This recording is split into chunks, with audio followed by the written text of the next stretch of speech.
જામનગરથી 6 કલાકમાં 4 ઇંચ વરસાદ ખાબક્યો છે।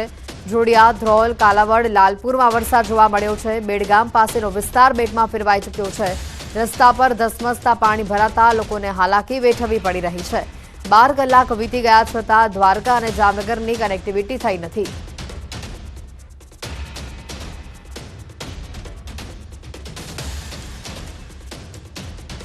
વધુ માહિતી મેળવીશું। દીપિકા અમારી સાથે સંવાદદાતા સીધા જોડાઈ ચૂક્યા છે। દીપિકા, જે રીતે અત્યારે વરસાદની પરિસ્થિતિ છે જામનગરની, હાલ બેહાલ થઈ ચૂક્યા છે જિલ્લાના, વધુ માહિતી શું?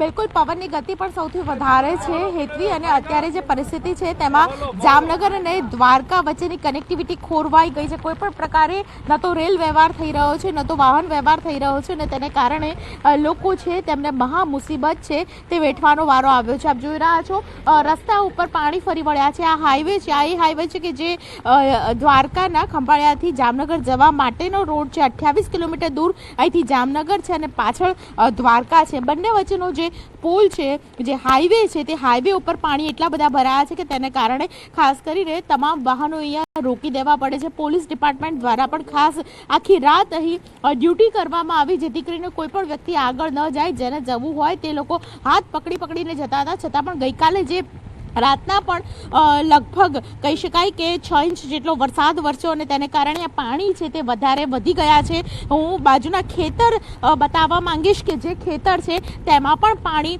એટલું છલોછલ ભરાઈ ગયું છે। આખું પાણી છે તે રસ્તા ઉપર ફરી વળ્યું છે અને તેને કારણે લોકો મહા મુસીબતનો સામનો કરતા જોવા મળી રહ્યા છે। ખાસ કરીને દ્વારકાથી જે લોકો ગઈકાલે બપોર પછી નીકળ્યા, એટલે 3-4 વાગ્યા બાદ નીકળ્યા, તેમને આ મુસીબતનો સામનો કરવો પડી રહ્યો છે, કારણ કે પરિસ્થિતિ એવી તંગ થઈ છે કે જેને કારણે લોકો છે તે અહીં ફસાઈ ગયા છે। હું મારી જમણી બાજુનું પણ એક દ્રશ્ય બતાવીશ કે જ્યાં હાઈવે ઉપર તમામ વાહનો છે તે હજુ પણ હાઈવે ઉપર આખી રાત તેમણે વિતાવી હતી। કેટલાક લોકો છે તેમની સાથે પણ વાતચીત કરવાનો પ્રયત્ન કરીશું। શું નામ છે ભાઈ તમારું? ક્યાં જવા નીકળ્યા છો? જમનભાઈ। હા, ક્યાં જવા નીકળ્યા છો? જામનગર। જામનગર જવા કેટલા વાગે નીકળ્યા તમે?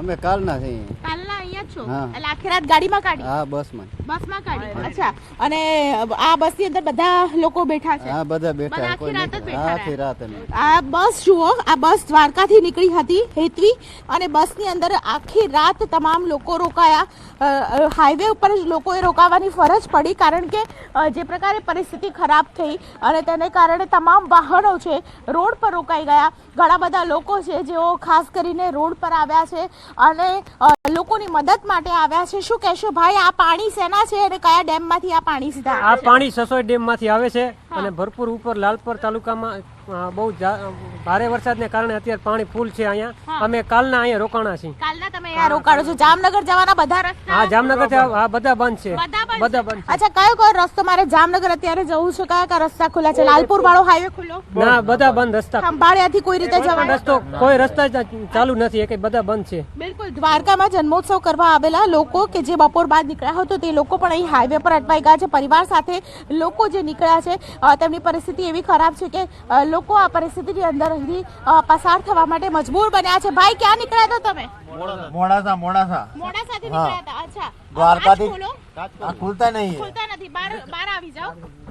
શું કેટલા આખી રાત અહીંયા ગાડીમાં રોકાયા? કાલે 2 વાગે 2 વાગે રાત્રે 2 વાગે અહીંયા હાઈવે પર બપોરે 2 વાગે આવ્યા, અને બપોર 2 વાગે થી હજુ સુધી હાઈવે ઉપર છો? હજુ સુધી હાઈવે પર છે। અચ્છા, હેતવી, આ પરિસ્થિતિ છે, 24 કલાક લોકોએ આખી રાત ગાડીમાં વિતાવી છે અને આપ હજુ પણ જોઈ રહ્યા છો તમામ જે લક્ઝરી છે એ લક્ઝરી પણ હજુ હાઈવે ઉપર જ છે। તમામ લોકો હજુ ગાડીમાં બેઠેલા છે અને ખાસ કરીને આ પરિસ્થિતિને સામનો કરી રહ્યા છે કે ક્યારે પાણી ઓસરે। એવું કહેવામાં આવ્યું હતું પોલીસ કર્મચારીઓ દ્વારા કે 12 કલાક થશે આ પાણી ઓસરતા, પરંતુ વરસાદ એટલો વધી ગયો રાતના સમયે કે અહીં રોડ ઉપર જ તમામ લોકોને આખી રાત વિતાવી પડી। હેતવી, બિલકુલ, જે રીતે અત્યારે પરિસ્થિતિ આ રસ્તા ઉપર જોવા મળી રહી છે, વધુ અપડેટ દીપિકા આપની પાસેથી મેળવતા રહીશું। હાલ જામનગરના આ જે નેશનલ હાઈવેના રસ્તા આપને બતાવ્યા કે જે 2 જિલ્લાને રસ્તો જોડે છે, ત્યાં પરિસ્થિતિ ખૂબ જ તંગ છે। ગઈકાલ બપોરના 2 વાગ્યાથી લોકો અહીંયા ફસાયેલા છે।